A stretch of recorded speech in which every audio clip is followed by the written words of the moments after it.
Да се зајакне добрата представа за регионот, демократијата во САД да се пренесе во татковината, да се лобира во Конгресот за да се чуе гласот на дијаспората меѓу законодавците, најави амбасадорите од Македонија, Албанија, Хрватска, Босна и Херцеговина на средбата со представници на коалицијата на дијаспорите од Југоисточна Европа. Председателот на ОМАДА Мето Кововски ја поздрави одлуката за прв пат на избори во Македонија да гласа дијаспората.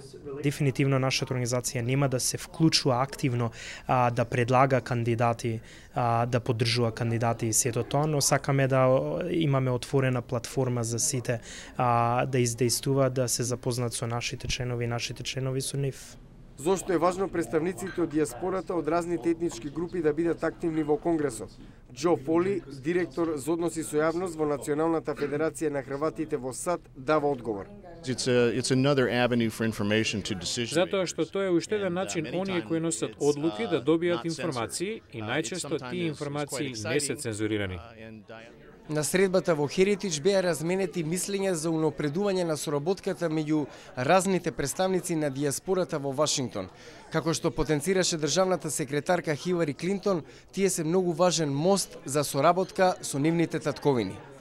Јане Бојаджиевски, Глас на Америка на македонски, Вашингтон.